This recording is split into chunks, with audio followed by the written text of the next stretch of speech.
Hello. So today I'm going to show you how to make one of these feathers, macrame feathers. So you can make them all sorts of different sizes. This is a nice big one that I could maybe have 5 of these hanging on a twig to be a wall hanging possibly. You can make a slightly smaller one to be a bag charm or a key ring. And I've also made some earrings with the same technique, so you can do them all sorts of different sizes. So let me show you what you're going to need. So you'll need some wool or string. This is 50% cotton, 50% acrylic, so plenty of cotton content is very useful. You need a pair of good sharp scissors. A lot of my scissors are not sharp enough, so yeah, good sharp scissors. A pet brush, if you've got one, a cat brush, otherwise just a normal comb. A pin, a key ring or some other kind of loop. And this is a very useful thing if you've got one of these hanging around to use as a board. I actually did mine on the ironing board. Anything, a cushion maybe, you could safety pin it to a cushion, something that will hold it still while you're working on it. Okay, so the first thing you need to do, something I forgot, also something about 8 inches long like this, that you're going to wrap the wool around before you cut it. It's quite useful if the pages are not quite at the top of the notebook.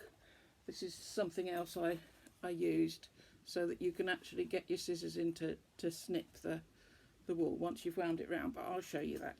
So take your wool and your notebook and you're just going to wind it round several times.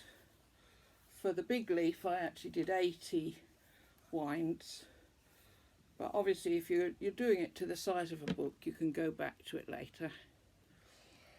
So I've done a few winds and then I can get my scissors in here and just snip it. Put it back on the book again and then I can snip it. Actually that's not very straight now. So I should have been sensible and snipped both ends while it was on the book, but I haven't, so I now need to get the ends all even so that I can cut this in half. I'm just getting my ends even, there we go. And then I'm just going to cut that in half. So as I say, I had about 80 strands, which was 40 winds for one of my leaves. And then you also need a nice long piece, about 1 metre. So that's, I tend to do it from my nose to my hand. That's 1 metre. So fold that long piece in half and put the key ring or loop or safety pin or whatever you're using in the middle.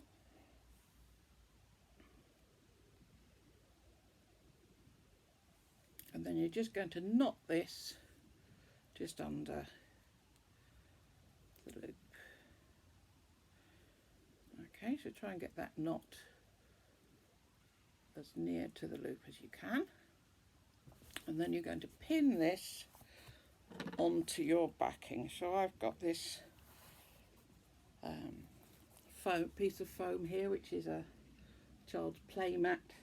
But as I say, I use my ironing board for one, or you could just safety pin it to a cushion. Okay.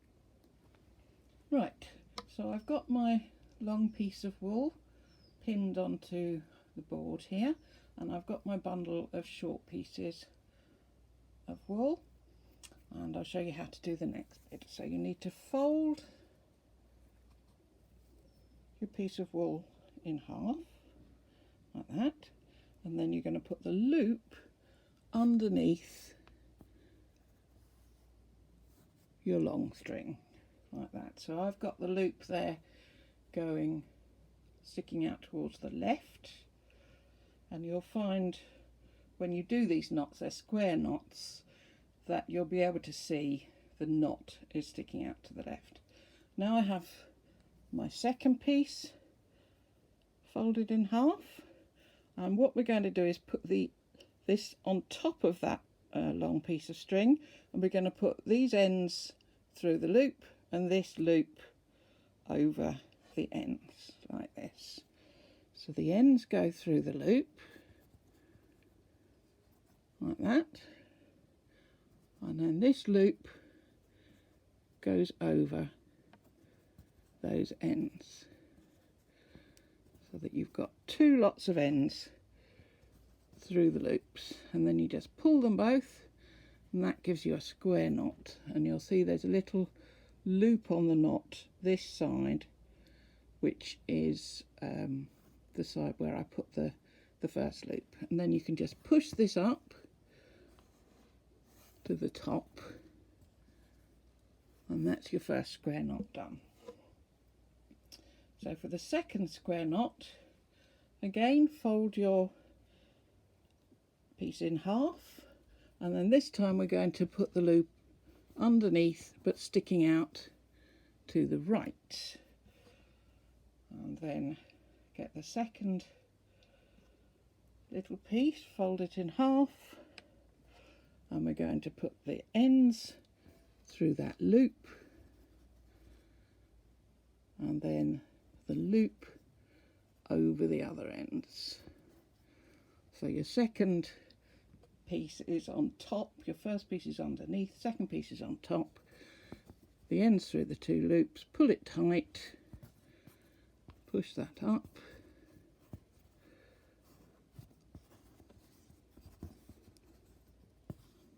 you need to make sure you pull the two pieces down as you push it up, so that it's all nice and tight.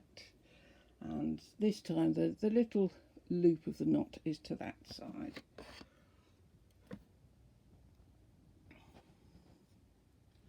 So we've got the first loop of the knot that side and the second loop of the knot that side.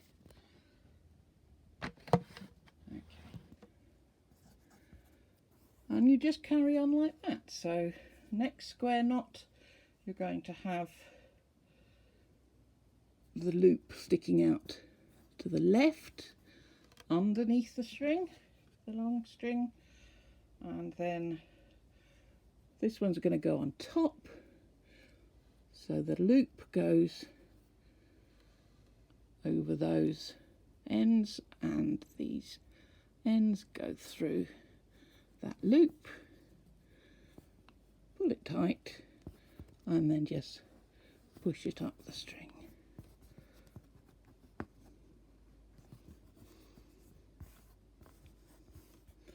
And there's a lovely rhythm to this, as there always is with repetitive things, so it's nice and mindful and relaxing. So you just carry on like that until you've got a good length on your long piece of string. So, as they say in all the best children's TV programs, here's one I made earlier. So as you can see, I've alternated the knots. You can probably just see the loops going from one side to the other all the way up. So let's put the last couple on, so I can see that that loop is to the right, so I want to put this one to the left.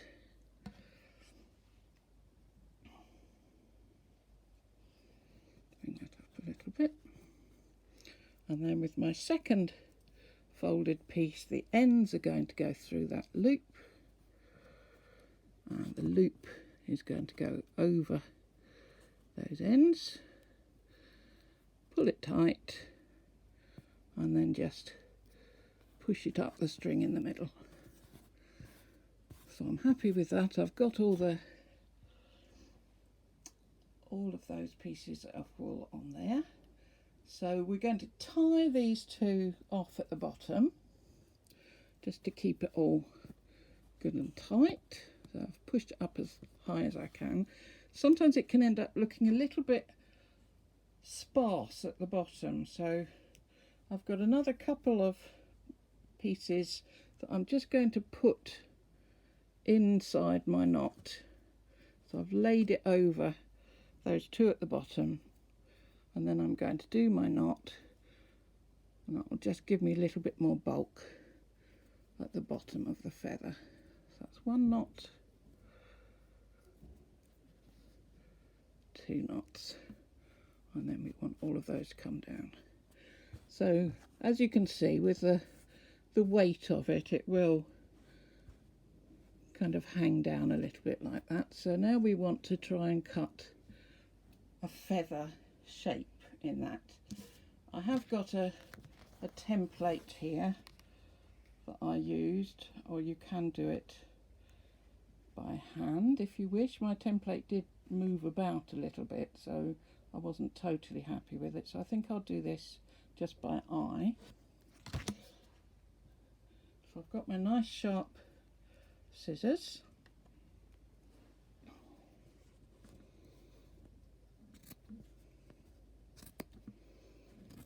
I'm just going to cut a curve to start off with, and then take it up straight.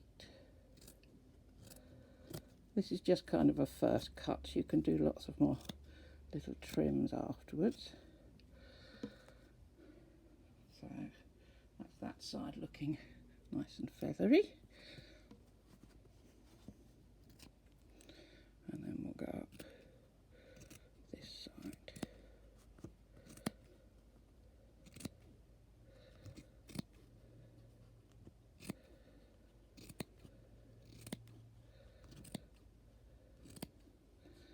With the earrings, I made my pieces of these little pieces that you tie in a lot longer than I needed at the end, because otherwise the knots would have just been too fiddly. So it's good to have nice long pieces to knot in, so it just isn't too fiddly. Yeah, so that's roughly the shape I want it to be when it's finished. The next thing I've got to do is brush it out. So this is where my little cat brush comes in. So hold on to one side and start brushing the other side, and this just untwists the wool or the string. With the earrings I used embroidery thread. It just untwists all the strands. It might start to curl up a little bit, but just keep brushing until the curls go. So it might take a little bit of time, but again it's quite a nice therapeutic action. As that's come off, we'll pin it back on again, and you'll need to brush left and right, both sides of the feather. Just keep brushing until you've untwisted all those strands. If you use acrylic wool, it goes a lot fluffier, which I've seen looks quite interesting. So that's the beginning of it. So you can keep brushing and keep trimming it to shape until you eventually have your lovely leaf like this. Let's pin that on instead.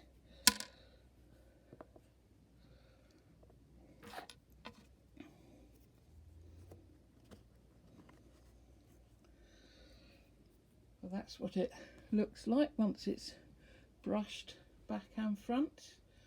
And as I say, you can maybe put 5 of those together, hang them from a twig, and it would be a nice little wall hanging.